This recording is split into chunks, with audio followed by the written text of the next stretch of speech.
자, 앞 시간에서 우리가 유형자산의 취득 후 지출에 대해서 정리했습니다. 유형자산 쪽이 공부할 내용이 참 많아요.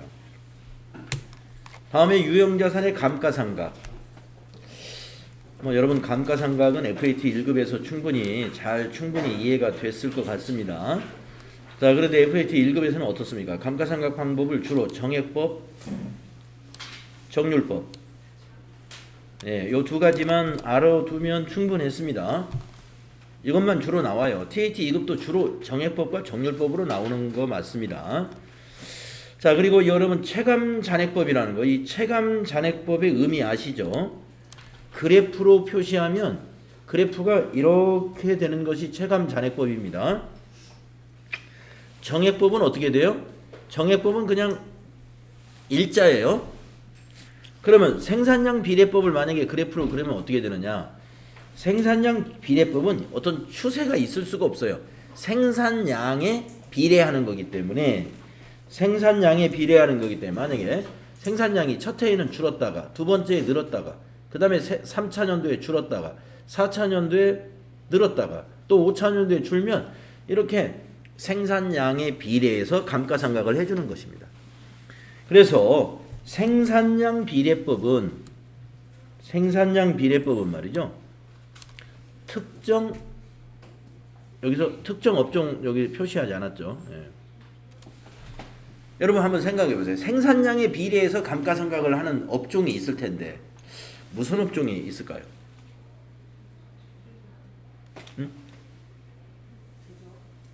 제조업?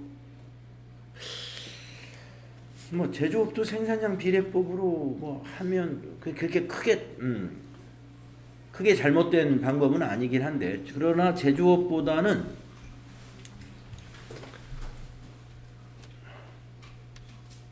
광업, 생산량 비례법을 적용해서 감가상각을 하는 업종이 대체로 광업입니다. 광업을 한번 생각해 보세요.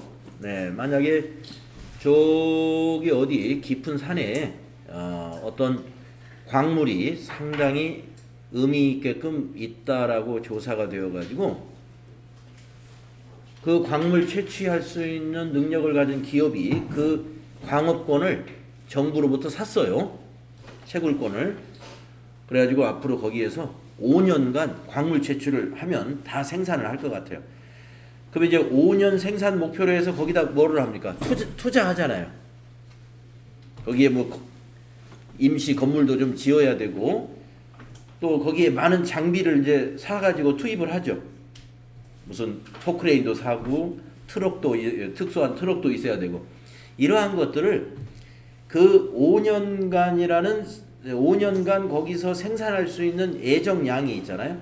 총 생산 예정량 분의 단기 생산량으로 매년 생산량에 비례해서 감가상각을 해나가는 그런 방식입니다. 그래서 생산량 비례법은 광업에서 주로 사용한다 하는 거 알아두시고요. 그래서 TAT 2급도 정액법과 정률법으로 주로 나옵니다만은 정액법, 정률법 공식은 이제 아시죠? 하지만 연수합계법과 생산량 비례법도 이제 이 공식을 알아두셔야 돼요. 그래서 연수합계법은 또 생산량 비례법은 앞부분은 정액법하고 똑같아요. 앞부분이 뭐예요? 감가상각 대상 금액이 똑같다 하는 얘기입니다. 정액법이나 연수합계법, 생산량 비례법은 감가상각 대상 금액이 똑같습니다. 감가상각 대상 금액이 취득원가에서 잔존가치를 빼가지고 감가상각을 하기 시작하는데, 연수합계법은 곱하기 내용연수, 역순 나누기 내용연수의 합계. 생산량 비례법은 곱하기 단기 생산량 나누기 총 생산 가능량, 이렇게 계산을 합니다. 자, 이건 생산량이니까 여러분 그대로 단기 생산량 그리고 총 예정 생산량 이해가 되셨을 텐데, 이 연수합계법을 한번 제가 공식을 써드려 볼게요. 내용연수의 역순 또 내용연수의 합계. 이게 무슨 의미냐 하면은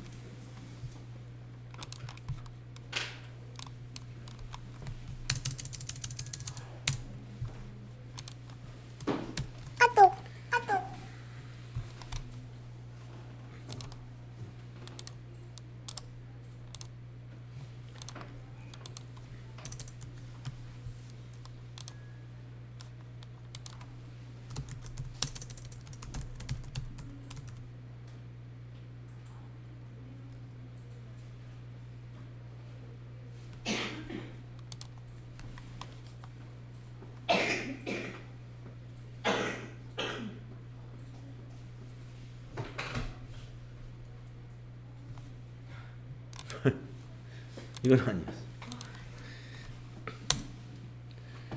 자, 문제를 하나 만들어 보려고 했다가 기존에 있는 걸 좀 꺼내서 할까 했는데 없어서 하나 만들어 보죠.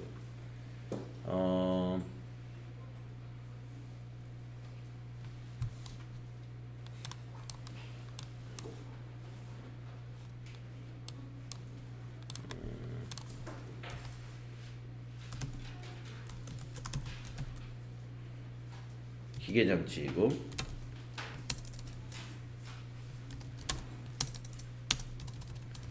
취득일이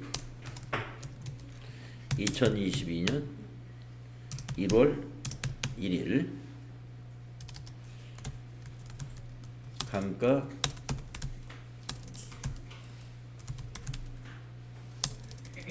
감가상각방법은 연수합계법 내용연수 5년 잔존가치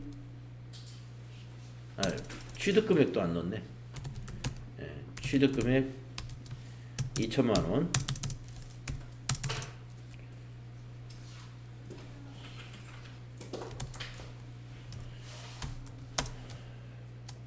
그리고 잔존가치가 200만원이다.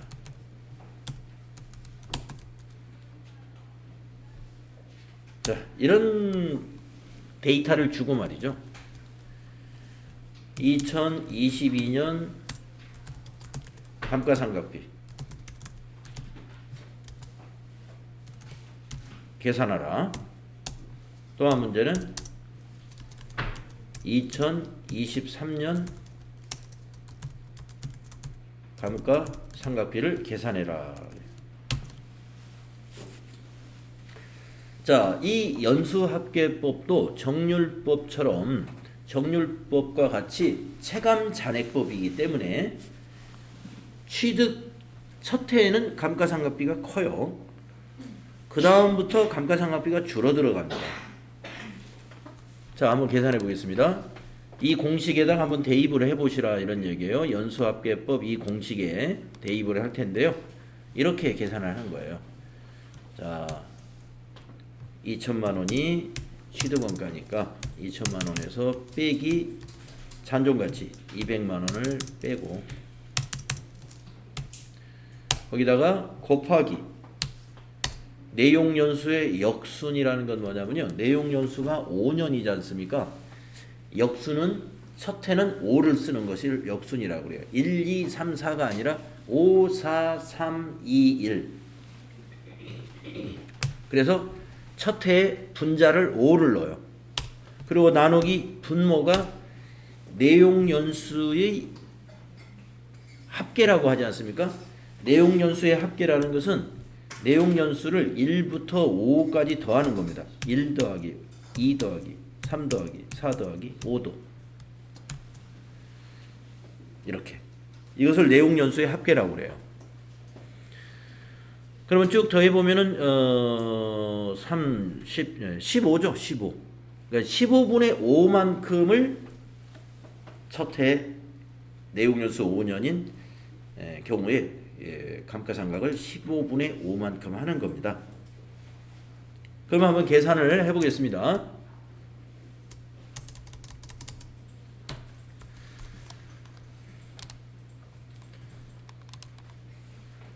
1,800만 원 곱하기 5 나누기 15 600만 원 나오네요. 그래서 첫 해에는 감가상각비가 600만 원이 됩니다. 자, 두 번째 해인 2023년도 감가상각비는 2천만 원에서 빼기 200만 원. 매년 똑같아요. 앞부분은. 정률법은 이렇게 하지 않지만 연수합계법은 앞부분은 똑같습니다. 매년 2천만 원 빼기 200만 원. 거기다가 곱하기 두 번째에는 4가 돼요. 분자가 4. 분모는 똑같아요. 15. 합계니까. 15분의 4를 감가상각하는 거예요. 그러면 계산해 보면 15분의 5보다 금액이 작아지겠죠. 1,800만 원 곱하기 4 나누기 아이고 틀렸나요? 다시 1,800만 원 곱하기 4 나누기 15 480만 원 나오네요.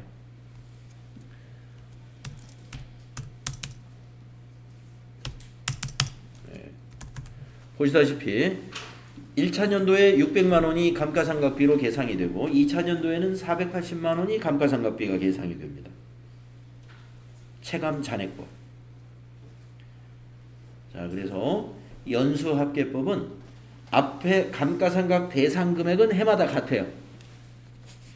취득금액 빼기 잔존가치. 거기에다가 첫 해는 15분의 5, 두 번째는 15분의 4, 세 번째는 15분의 3, 그 다음 15분의 2, 그 다음 마지막 해는 15분의 1만큼 감가상각을 하는 거죠. 자, 그래서 연수합계법 문제 나오면 이렇게 계산하시면 됩니다. 네. 생산량 비례법보다는 연수합계법이 나올 확률은 더 높아요.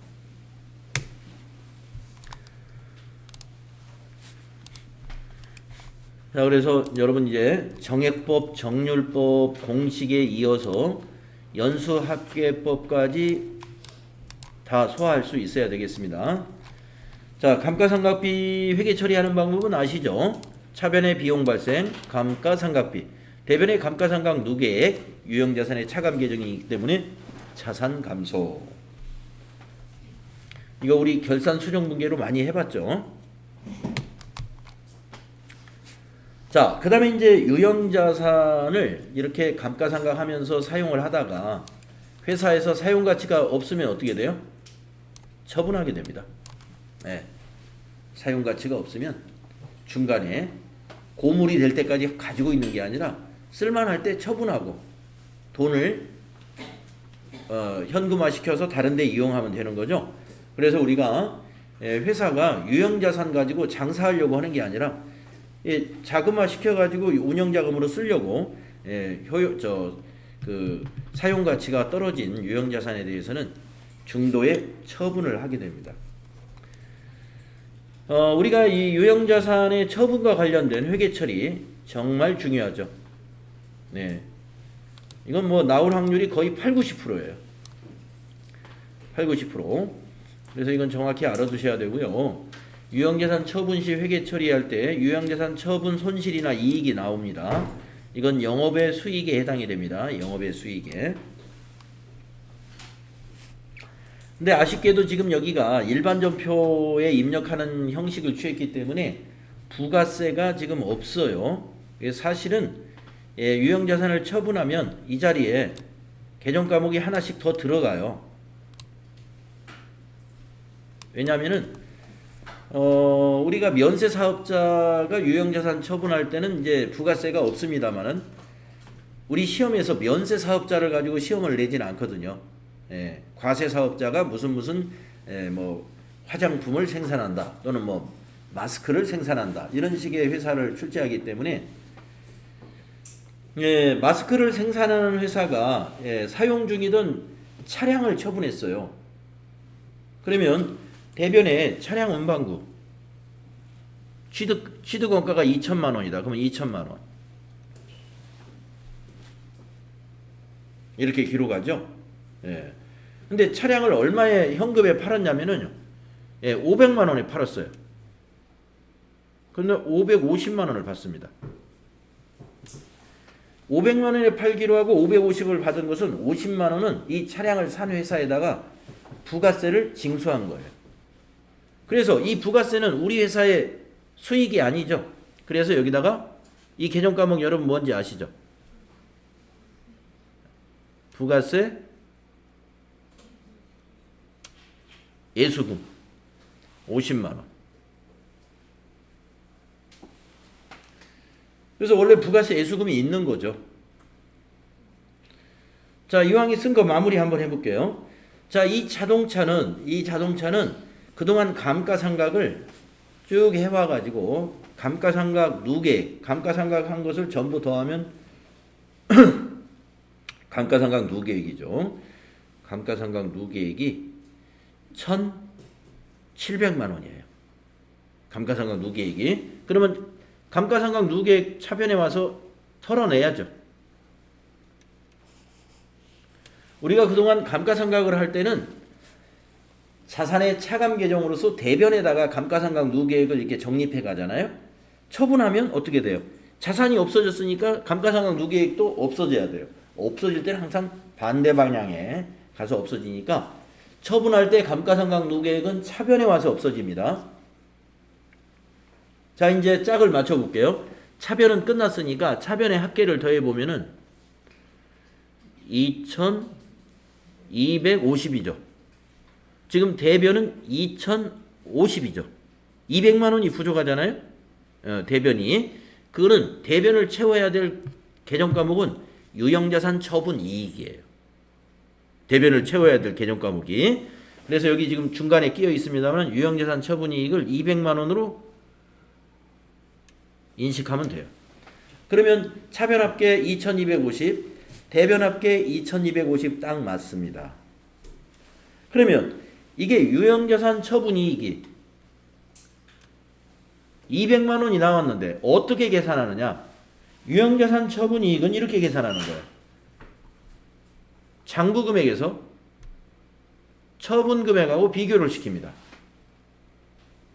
장부금액과 처분금액. 그러면 아까 이 차량을 얼마에 팔기로 했냐면 처분금액이 500만 원이죠. 500만 원이 처분금액이에요. 거기서 장부금액을 한번 계산해 보겠습니다. 장부금액은 이 차량을 2천만 원에 산 거예요. 그래서 감루가 1,700이기 때문에 우리가 장부금액이라는 것은 취득원가에서 감가상각 누계액을 뺀 것을 장부금액이라고 한단 말이죠. 그래서 300만 원인 거예요. 취득금액이 2천이고 감루가 1,700이니까. 그래서 여러분 보시다시피 장부금액이 300이고 처분금액이 500이니까 500에서 300 빼면 200만 원이죠. 200만 원이 유형자산 처분이익으로 인식이 됐죠. 이렇게 되는 것이죠. 네, 그래서 실제로 이제 TAT 2급에서 유형자산 처분 문제가 나온다 그러면은 매입 매출 전표에 입력할 수 있는 문제로 낼 겁니다.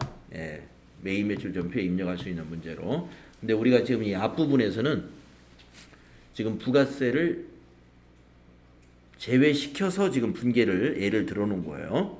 그래서 이렇게 여러분이 이해하고 있으면 되겠습니다. 그 밑에 분계는 반대의 경우입니다. 즉 처분금액이 장부금액보다 낮았을 때, 그럴 때는 유형자산 처분 손실이 발생해요. 유형자산 처분 손실 차별이 발생합니다. 자, 유형자산 처분시 분계 우리가 FAT 1급에서 웬만큼 했기 때문에 혹시 아직도 이 분계가 아직 미숙하다 그러면요 반복 연습하셔야 됩니다. 자, 이번에는 유형자산의 교환거래.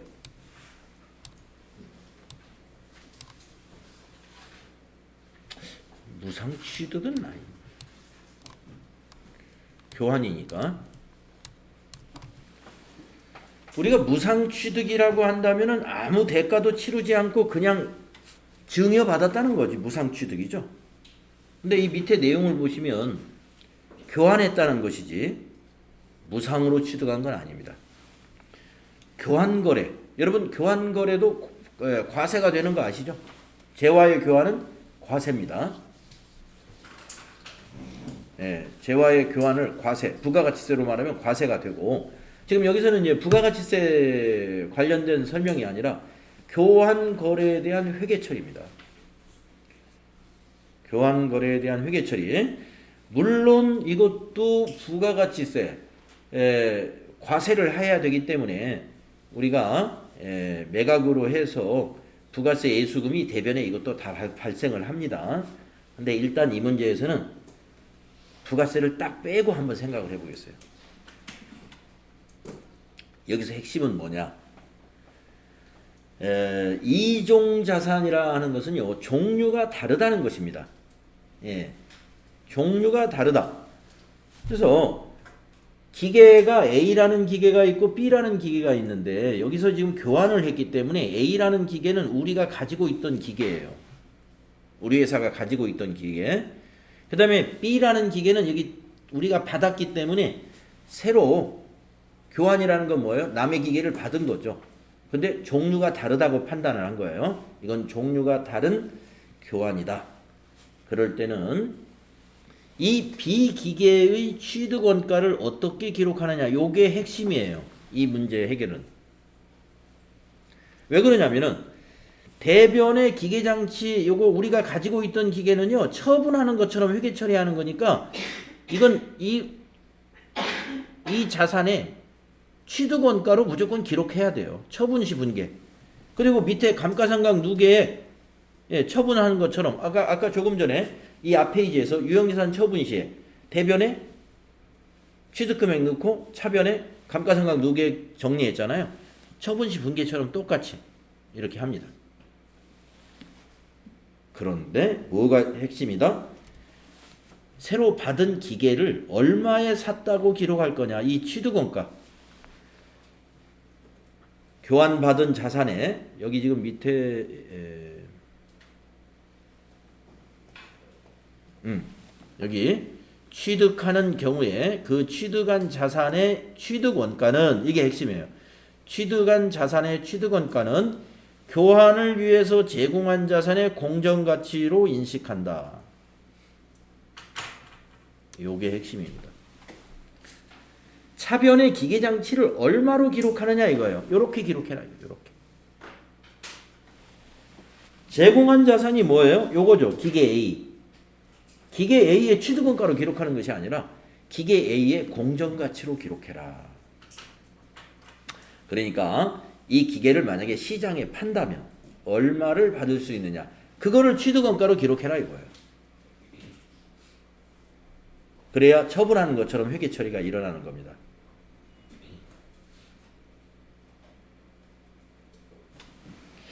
요건 제가 예제를 만들어 놓은 게 있을 것 같아서 한번 찾아볼게요. 교환거래.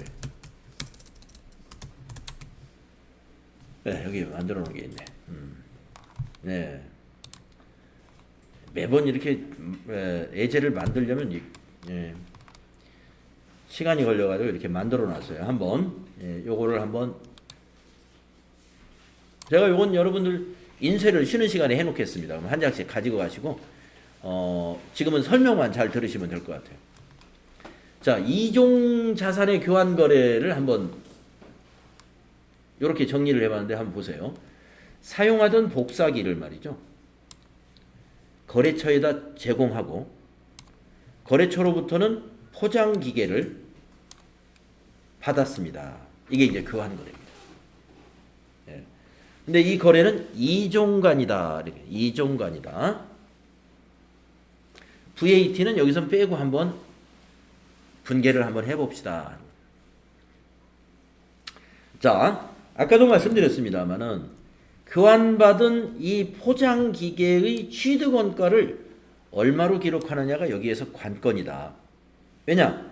나머지는 교환 거래라는 것은 제공한 자산은 처분하는 것처럼 회계 처리하라 이겁니다. 처분하는 것처럼. 자, 비품을 왜 대변에 500만 원 기록했냐면요, 이 사용하던 복사기의 취득원가가 500이에요. 우리가 처분할 때는 자산을 대변에 기록하면서 취득원가로 대변에 기록해 주는 거잖아요. 그 다음에 이 자산의 취득원가가 없어졌기 때문에 감가상각 누계액을 이렇게 기록해 주는 거죠. 처분할 때. 차변에다가. 그래서 대변의 비품은 취득원가, 차변의 감누는 그동안 이 제공한 자산의 감가상각 누계액을 기록해 주는 것은 처분할 때 이미 우리가 알고 있는 거예요.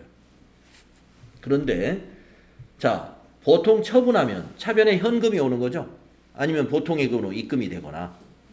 근데 우리는 돈으로 받은 게 아니라 다른 물건으로 받은 거예요. 그래서 기계장치가 된 거죠. 포장기계로 받았으니까. 이 포장기계의 취득원가는 뭘까요? 이 복사기를 팔았다면 받을 수 있는 금액이 취득원가가 된다 이거예요. 그래서 여기 보시면 시가, 제공한 자산의 공정가치라고 아까 책에서 그랬죠. 제공한 자산의 공정가치가 취득한 자산의 취득원가다. 그래서 이렇게 기록이 돼요. 기계장치는 150만 원이다. 그러면 이제 계산을 해봅시다. 차변 합계가 얼마 나와요? 550. 대변 합계는 500이죠. 대변이 550만 원 부족하잖아요. 이것은 수익 발생이에요. 교환거래는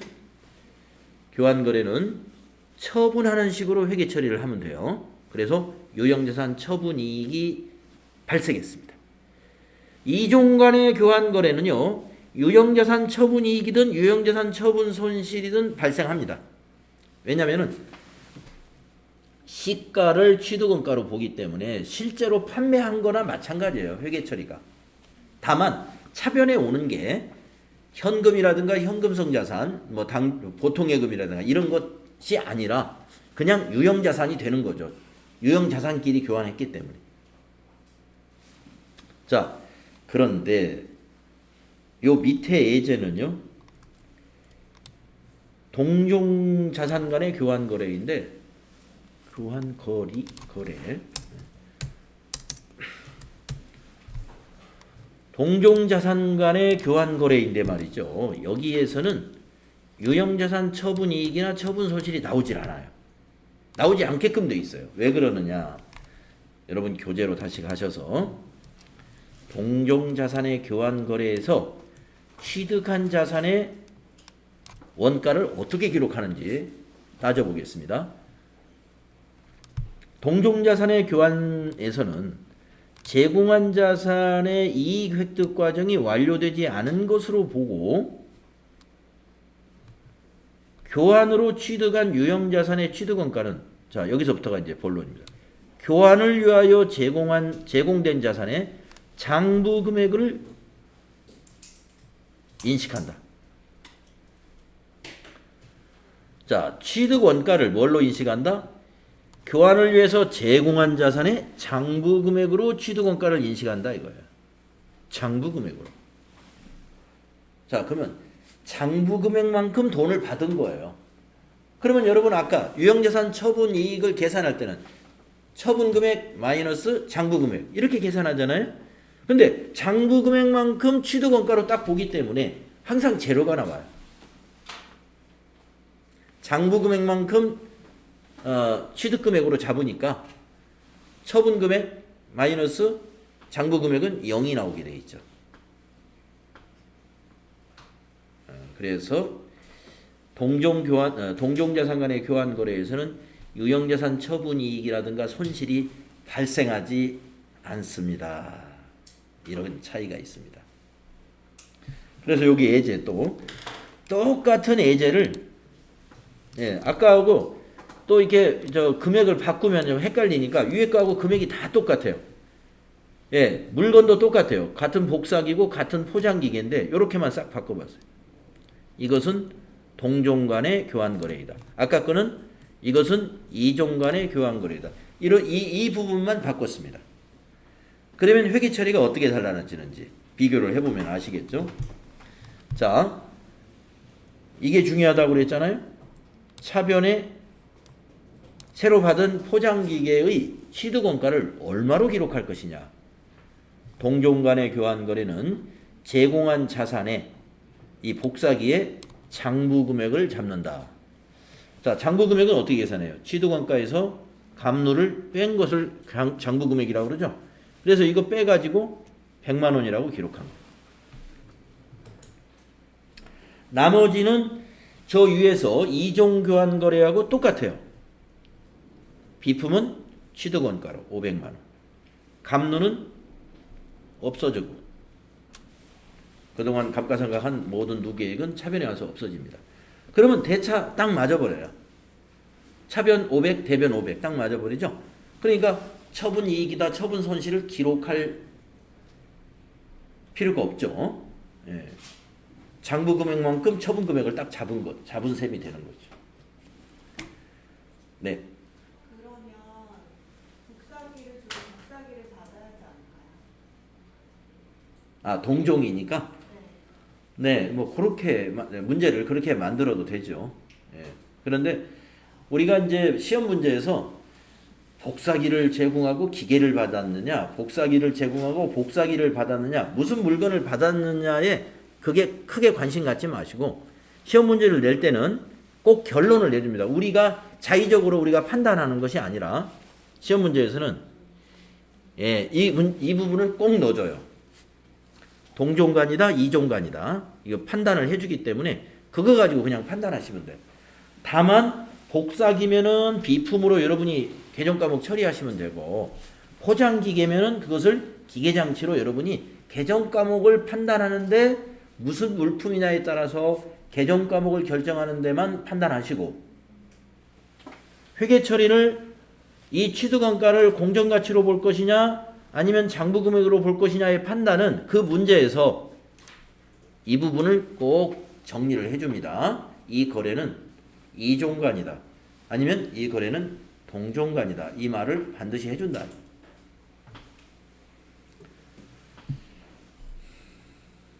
네.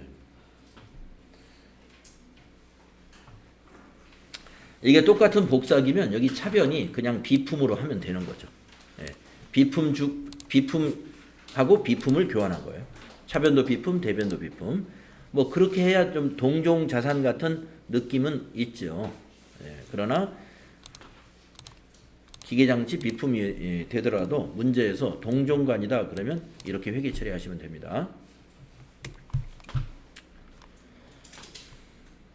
네. 요 예제는 제가 쉬는 시간에 인쇄를 해 놓겠습니다. 자, 그래서 지금 요 부분은 우리가 FAT 1급 교재에 교환 거래라는 것이 거래의 형태에 있다는 것은 우리가 있었는데 교환 거래의 회계 처리는 TAT 2급 교재에서만 다루어졌습니다. 그래서 요거 추가된 거고요. 그다음 그 밑에 유형자산의 재평가. 유형자산의 재평가 이것도 FAT 1급에서는 이렇게 분계 내용까지를 소개하지는 않았어요. 네. 자, 우리가 재고자산의 평가라는 것은 앞에서 우리 앞에 FAT 1급 교재에서도 상세하게 배웠습니다만은 유형자산의 평가라는 것은 지금 이 교재에서 처음 나왔습니다. 여러분들 그동안 공부한 내용에서. 자, 우리가 재고자산의 평가는요, 기말에 매출 원가를 확정짓기 위해서 재고자산을 평가해 주는 거예요.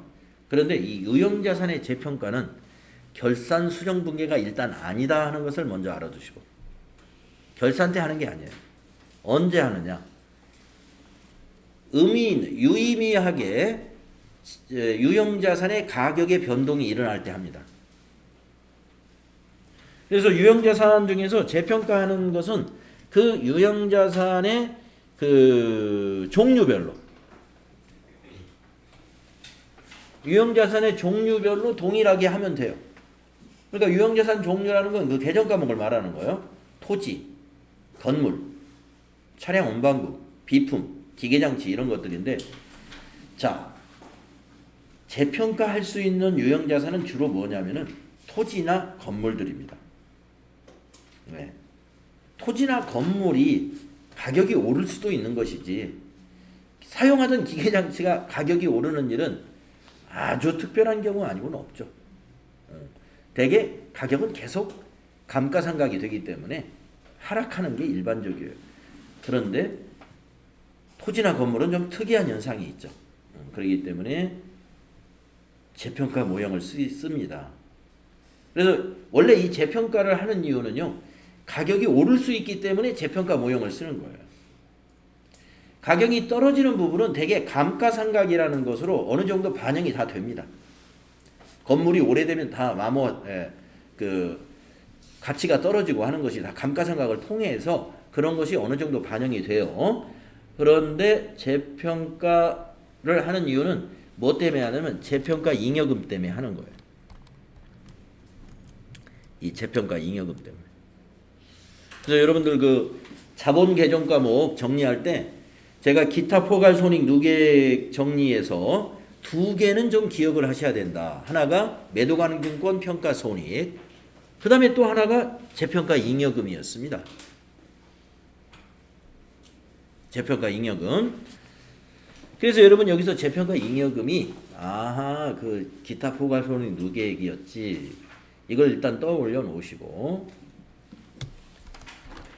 자, 그 다음에 재평가는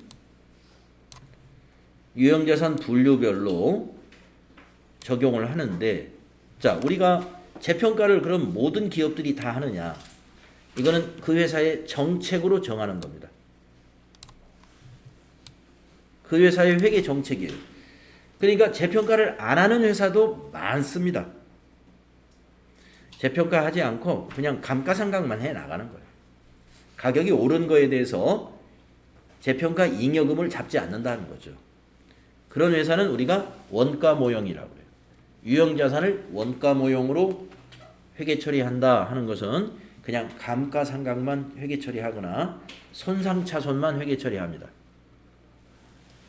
우리가 이제 손상차손은 지금 여기에서는 저 손상차손을 명백하게 이렇게 제시를 했는데 FAT 1급에서는 그냥 감가상각만 표시했죠. 근데 손상도 있을 수가 있어요. 여러 가지 사고라든가 이렇게 해가지고 감가상각 외에도 갑자기 가치가 떨어지는 그런 경우가 있습니다. 그런 것은 우리가 손상차손으로 인식을 하게 될 텐데, 손상차손에 대해서도 이제 어딘가 자세히 나올 겁니다. 문제에서. 자, 여기서는 이제 재평가예요. 그래서 원가 모형을 하는 회사는 재평가를 안 합니다. 회계 정책상 우리 회사는 재평가 모형을 해야 되겠다 하는 거죠. 그래서 이게 재평가 모형을 적용하는 회사는 회계 처리의 목적 적합성이라는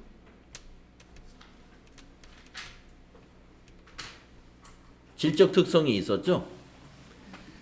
목적 적합성의 질적 특성에 잘 부합되는 회계 정책이라고 볼 수가 있어요. 예, 목적 적합성. 현재 가치를 유형자산에 반영한다는 거죠. 예, 목적 적합성. 그러나 우리가 재평가 모형은 현재 가치라고 하는 것은 실제 거래를 한 건 아니죠. 그 지역의 부동산의 가격을 알아봐 가지고 지금 시세가 이렇게 거래가 된다는 거죠. 우리가 시세가 있다고 그래서 내가 직접 내 물건을 내놓으면 금방 팔릴까요? 예, 시세일 뿐이고 거래가 안 일어날 수도 있어요. 그렇기 때문에 재평가 모형은 신뢰성은 좀 떨어집니다. 예. 시가에 그냥 맞춰놨을 뿐인데 그 시가라는 것은 우리가 신뢰성은 좀 떨어져요. 실제로 거래가 일어난 건 아니니까. 그래서 원가 모형은 뭐예요? 그 건물을 우리가 5년 전에 실제로 거래한 것이죠. 취득 원가는. 그런 사실이 있었기 때문에 원가 모형의 유형자산 평가 방식은 신뢰성이 제고된 것이다. 그러나 재평가 모형은 목적 적합성이 제고됐지만 신뢰성은 저하된다. 뭐 이렇게 여러분이 연관지어서 알아두시면 됩니다. 자, 그러면 좀 쉬었다가 다음 시간에 이것을 회계 처리하는 방법, 회계 처리하는 방법 알아볼게요.